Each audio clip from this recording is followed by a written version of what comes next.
कैलाली क्षेत्र नम्बर 4 गोदावरी नगरपालिका ward number 9 धनगढीबाट जम्मा 5-6 किलोमिटरको दूरीमा मात्रै छ यो बाटो। हामीले क्याम्पसको लागि रुममा बस्नुपर्छ।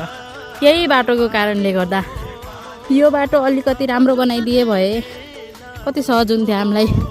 सबभन्दा अप्ठ्यारो यो बाटोबाट विद्यार्थीलाई अनि किसानलाई अनि रोजगारीको लागि यताउता जानेहरूलाई भएको छ। अब के गर्ने, नेताहरू त कारमा सै जान्छन्, हामी कहाँबाट ल्याउने कार। अब भोट माग्न आउँदाखेरि सबभन्दा अगाडि यो बाटो बनाइदिन्छु रे।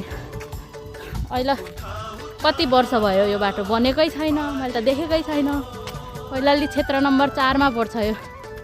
योपालि त मैले पनि भोट दिन पाउँछु। अब मैले तिनीहरूलाई भोट कसरी दिने कसरी दिने मैले भोट, म त दिन्न, सिधा कुरा। अब यो बाटो बनाइदिन पर्यो। सबभन्दा मेन कुरा भनेको बाटो हुन्छ। केही कुराको लागि पनि बाटो छैन भने त्यो ठाउँमा जाने कसरी। छुट्टीको दिन कहिले कहिले मात्रै हामीहरू घर आउँछु, त्यही पनि हेर्नु यो हालत। यो साइकल डोर्याउँदै हिँड्दै के भन्ने। अब यत्रो खाल्डाखुल्डी छ, ट्र्याक्टर टिप्पर त्यो मात्रै हो योमा चल्ने भनेको। किसानहरूलाई तरकारी बेच्नको लागि राम्रो बाटो छैन, विद्यार्थीलाई पढ्नको लागि जाने राम्रो बाटो छैन। के भन्नु।